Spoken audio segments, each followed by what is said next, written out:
Hello there guys, welcome to another Train Sim Classic video. Today we're going to be taking a look at something fairly interesting that may not be quite non-fictional yet. Obviously, a lot of us know that the CPKC is the new Canadian Pacific and Kansas City Southern. Of course, the Class 1 Railroad as a result of the merger between the two roads happening back in April of this year. It's also the first and only line to connect Canada, the USA, and Old Mexico. All three, one trackage. So they got like 20,000 miles of track now, and still headquartered in Calgary, Alberta. So the management, or shareholders, or the higher-ups, if you will, of the now formed CPKC let their employees decide on a paint scheme. It's a scheme or scheme, and this is what they came up with. I think this one won, eking out the other ones, but basically it's an amalgamation of, everything from the existing Canadian Pacific and some of, KCS, or Kansas City Southern. Now, these have yet to be painted in real life, as far as I'm aware, but there have been 3D renderings of what they should look like, and to be honest, it looks all right. It's fairly simple, it's modern, it still very much looks like a Big Beaver CP unit, but it's it looks all right, and this was done faithfully to that in real life 3D rendering by, we'll say, Marty and the gang. So the requirements for this you're going to need are the Dovetail Games Tehachapi add-on, which came with an AC44 that this is built off of, so you're going to need that unit for this to work. You're going to need the Searchlight Simulation 7FDL16 enhancement pack and the Searchlight Simulations GEVO 12 enhancement pack. Now, there's quite a few authors of this thing. Marty, by and large, probably the biggest of the project. LP, let's see, what else we got? NGC, I think Switchpoint Simulations added some stuff. Neeks for the sounds, and a few other people. So it's kind of a joint train sim community effort. But let's hop in and take a look at this. Alrighty guys, so this is where you're going to be able to pick up the mod from. It, of course, like a lot of stuff, is hosted on the Train Sim community. You can see all the authors here, and this is, of course, where you'll download the file. Tells you all about it, and it's fairly simple to install. When it comes to easy mods, I am all about it, because I am extremely lazy, especially when it comes to swapping geo files and all that. I do not have the patience for that kind of stuff anymore. So this, when a lot of these people make these kinds of mods where it's just, you're done, it's perfect. I love it. So anyway, you're going to download this file, which is going to have the manual in it within, which we can take a peek at. You're going to slide your assets folder that comes with the download into your Railworks installation. You're done. After that, you're going to go into your assets folder, scroll down to the bottom. You're going to see CPKC AC44 bat file or batch file. You double click that bad boy, it runs, and it's done. Presto. That is it. This is your manual within the downloadable file, or you can just take a look at the manual if you would like as well. Again, it just goes over what you're getting here, what you need, who built it, what it features, your keybinds or commands, and credits, and that is that. Alrighty, so this could very much come to fruition, of course, with whatever engine or power they slap this paint on. If it were the AC4400 CWMs, which CPKC obviously had modernized, that's why they have the M on there. This is what they would be, and this is what the number range would be. So for those unaware, just breeze over it real quick. The AC4400 CWM is basically just the AC4400 modernized. That's what the M at the end of it means. Canadian Pacific in about 2017 had the cabs updated with new electronic systems, PTC, FTO. They were made a bit more fuel efficient, a bit more reliable. and the initial batch that they had done were numbered 8100 to 8129. And then I think they had some more later done as well. So the AC44 was basically built from 93 to about 04. They built roughly 2,800, almost 3,000 units, close to 3,000 units overall. They, of course, have 4,400 horsepower. That's what the 44 stands for. Excuse me. And they have Chug-a-Lug 7FDL 16 prime mover. Now, railroads such as the Union Pacific, CSX, Canadian Pacific, Southern Pacific, KCS, BNSF, Ferromex, and Norfolk Southern all had or have AC4400s. So we'll take a peek at this son of a biscuit on the exterior, which is very much most likely what these things could look like when they run off the out of the paint shop anyway. By and large, it's still Canadian Pacific. It's got a lot of the red, and of course has the CPKC on the side instead of just CP. It's got the big golden beaver with KCSCP and KCSM on the side, and their herald, or the badge, if you will.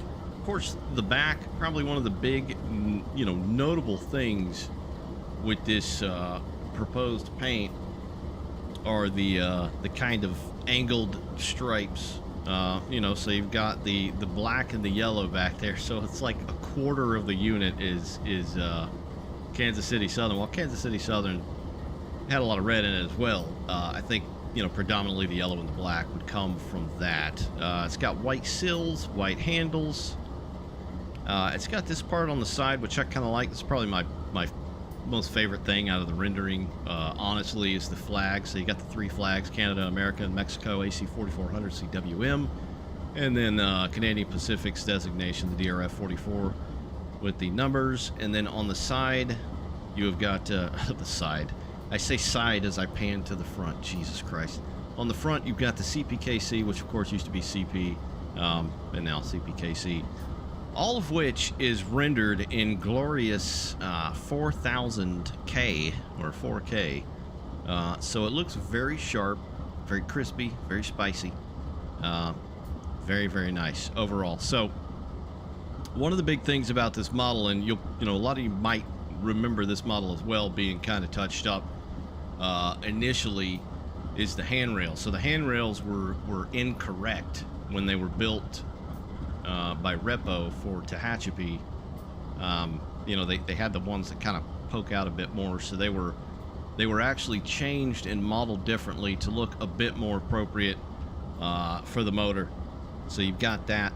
So the handrails look nice. Up top, you've got some brand new modeled aerials from PTC and all that crap, all the hand-holding stuff. You've got decals all over the place. You still, of course, have the nice kind of black color up here, although it does seem to be a bit off angle. It seems like it's kind of scooched to the left a little bit. I don't know what's going on with that. I'm pretty sure it's more centered. You can see where it's just kind of angled to the left there. It's kind of be more in the middle, but you don't really notice that, but it would be nice if that was scooched over a bit. Just for the record, but it's got a great collection of decals, warning stickers, all the good stuff that you would come to expect from stuff like this, and the crew that made this. You've got warning labels all over the place. Maybe we can find some more stuff on the back here. Got your handbrake, high voltage warnings. Oh, rear ditch lights were added as well, so I forgot to mention that, except for just now. So now we've got rear ditch lights on the unit, so that's new as well. And then, of course, the back with CPKC and the numbers. You've got all the decals up here. Go the wrong way. There we go. Which looks very nice. I think it would appear some kind of crud and sooty soot was added around the exhaust port, which looks nice. And I think that just about covers it for the exterior. Also, I forgot to mention real quick that when Canadian Pacific went and had these modernized and updated or upgraded, if you will, they had the GE high-ad trucks that were added as well. So that is legit in this instance. Almost glazed right over this as well, which I looked at it 3 or 4 times and didn't say anything, but there's new radiator models as well, and they look pretty damn good. Them things are very spicy, very sharp. Good looking model. I mean, that's just, look how clean that is, man. This is the kind of stuff we need to see from payware devs, right? We get some real nice stuff from the modding community and folks within the community for Train Sim Classic for free. I mean, yes, they're based on stuff, and then we just get the same crap time after time from devs that sell stuff on Steam. It's totally backwards. Doesn't it seem totally backwards? Maybe I'm the only one that thinks that, but yeah, the rads look pretty spice. Alrighty, so we are inside, so let's use our inside voices. So first and foremost, a lot of you that may have the Searchlight Simulations enhancement packs, you've got to do things such as hit I to get the to get the thing into run, the isolation switch. So we're gonna go ahead and do that. That is set to run, and we're gonna go into the trailing unit and do the same thing, which I'm pretty sure you need to do. Not totally sure. Go ahead and hit it. Son of a bitch, it went start stop.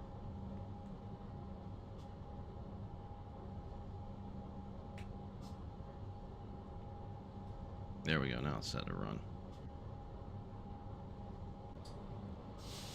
Alright, it's got a removable reverser as well, so kind of like the Searchlight Simulations AC44 big beeper unit. So you can see the key laying right there, which is a nice model as well. Looks really good. You can even see down in the hole there, a little locking mechanism there.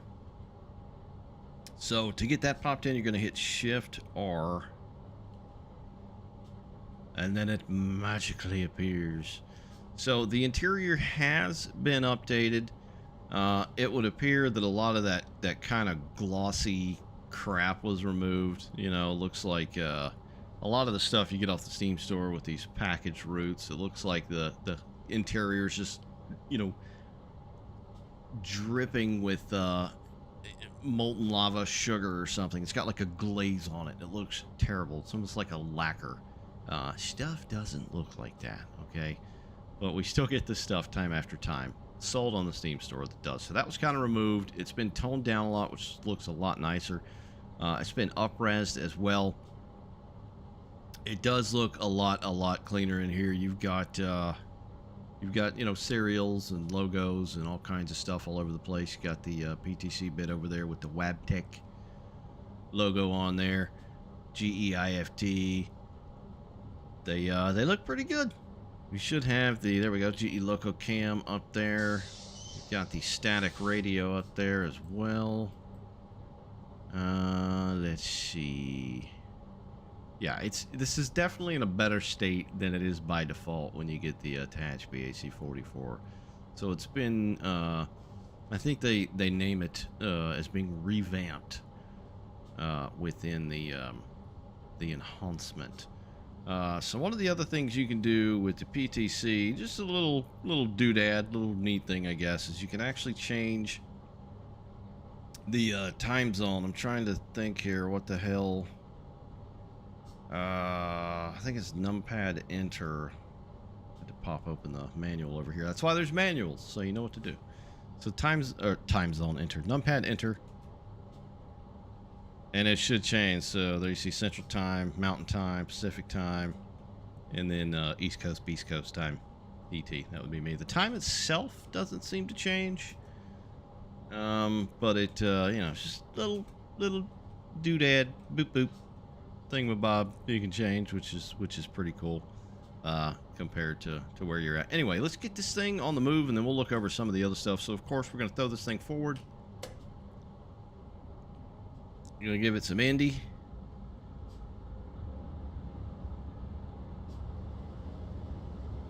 Crack the winder.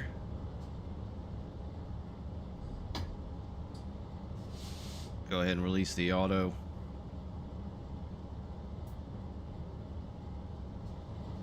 We'll go ahead and crack both the windows. Also, you've got new models, so you can't see them. Oh, that's terrifying. Good Lord above. Nightmare fuel. It's almost Halloween. Yeah, so you've got 2 new models in here. They don't have on high vis, you know, vests or anything Carhartt. So, but yeah, they're here. This guy over here is very suspect. He's got his overalls going, and he's just happy to be here. Happy to be here. I'm a conductor. Yeah. So this guy over here looks a little bit normal. So yeah, new people models in Train Sim have always made me giggle. So you've got that. But when you're inside like this here, you don't obviously see that. So, all right, how are we looking on the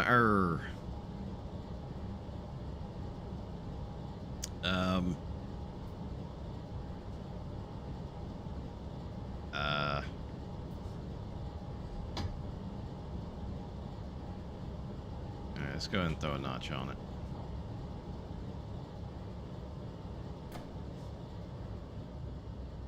Now, of course, the PTC is going to say cut out. It's not going to be working. It'd take a lot of stuff to get PTC working. Not sure why you'd want to really use it any damn way.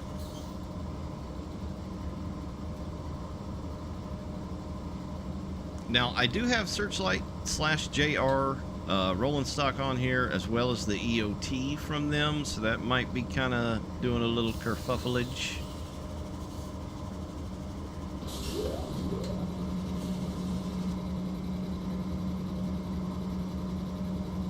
There we go, brake cylinder going down to 0 in the main.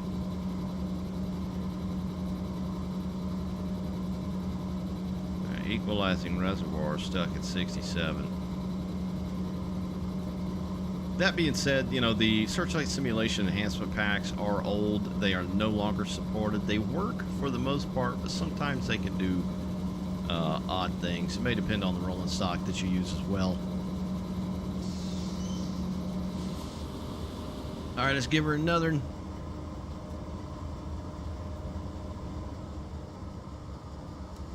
Now, I'm not seeing actual throttle on there as well. It is showing the reverser. It's not showing the effort in numbers. It's showing it on the screen, which is pretty nice. It does say CPKC up there, which is kind of cool. All right, we are rolling. Rolling. All right, so as with the Utah Belt unit and the Southern Pacific unit that came from the same content creator here, the modder, you can do traction motor cutout if you would like. So 6 traction motors. I believe it's control 1 through 6. So let's just see what happens here. Control 1. Motor number 1 is cut out. So you can cut out traction motors on a whim. Let's go ahead and cut that back in. Of course, it has a Nathan K3L. We'll go ahead and try that out. So we're coming up to this crossing here. We'll give it another notch as well.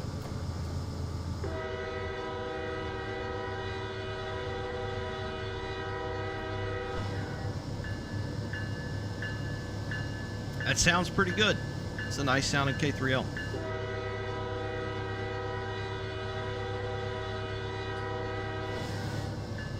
Of course, have the Graham White E-Bell.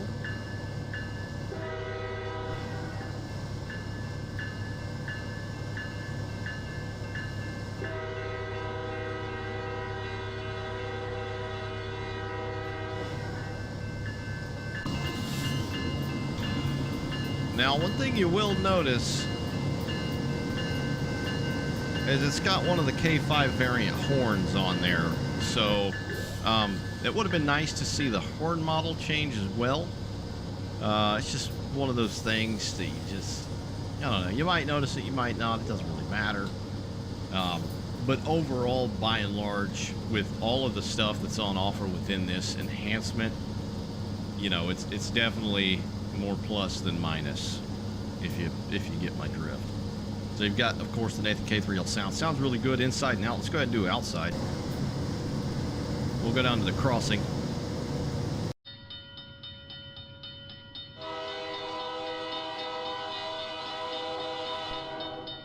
Yeah, it's got a nice sound. So there is some difference interior and exterior wise, which is always nice. And then, of course, the lights. This would probably be a good time to go ahead and throw the lights on.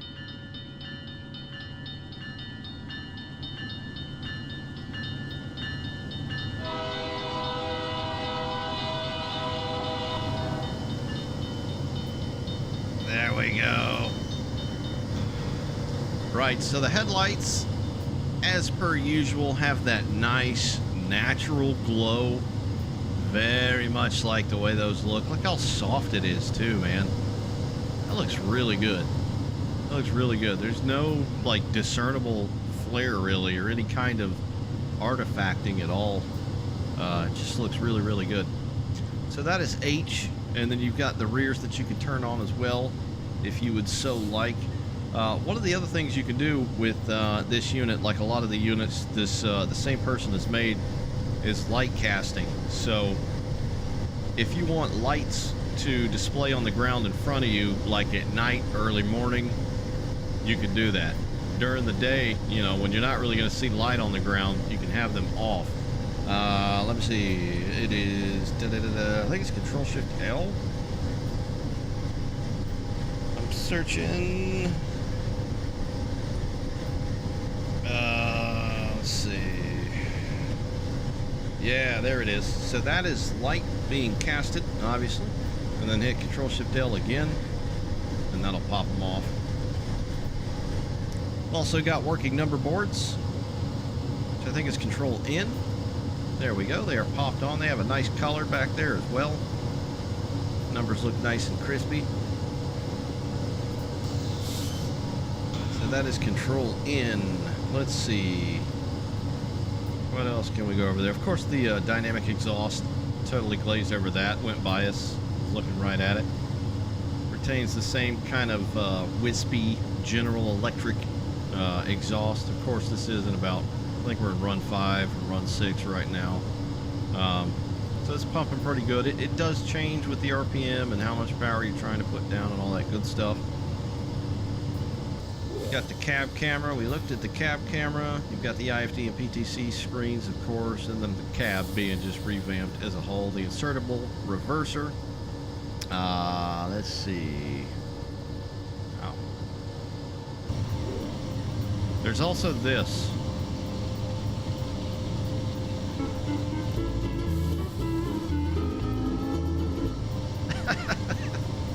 Now, I know who added that, and you know, it's just a thing. It's just for funsies. It's literally bound to the F key, or I don't know. We'll say funsies. So anyway, if you spam the F key, they'll pop up, which is pretty funny. Some giant ass fish on the top of your locomotive. Yeah, I don't know. You've got a distance counter, which is Shift A and Control Shift D. That actually starts the distance counter. You can see up at the top right there. And we haven't gone very far, but we'll go ahead and Control Shift D and stop it. That does a little beep boop. You can do the alerter override as well. So if you don't want the alerter going off, you just hit Control Q. Top right says alerter disabled, obviously. If you keep it on, it's going to be Q as per usual to clear it. Let's see, we did the traction motor cutout, number board lights. The wipers, I think, have that same nice animation where they kind of get stuck in the middle there, because that's generally how they look IRL, instead of just back and forth, back and forth, back and forth at light speed. So that's nice as well. You can keep tapping the V key and they'll go quicker and quicker. And then Shift V, and they should stop. We went over the light casting. Let's see. Let's go ahead and throttle back.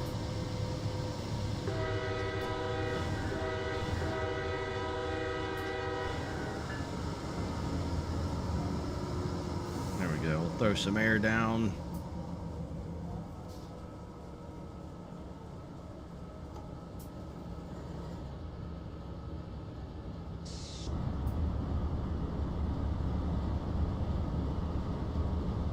Good looking unit though, along with the fictional Utah belt and the Southern Pacific. I like the Southern Pacific ones a lot. It's nice to have something that's modern for Southern Pacific, like one of their last modern things before they went the way of the dodo, sadly.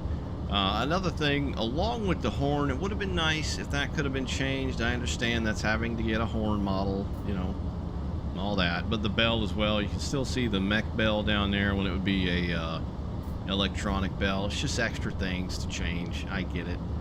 But that's pretty much it, guys. That's a CPKC AC4400 modernized. CW modernized anyway. But it's a nice looking product. Something different to run. It's always nice having a stable of different things you can operate within Train Sim for the North American side of things. And of course on this route, perfect route to run this on. The ex-Kansas City Southern Line, Hefner to Shreveport, which is it's in my top 3 of routes. It does have a lot of requirements, but I mean, good God, look at that.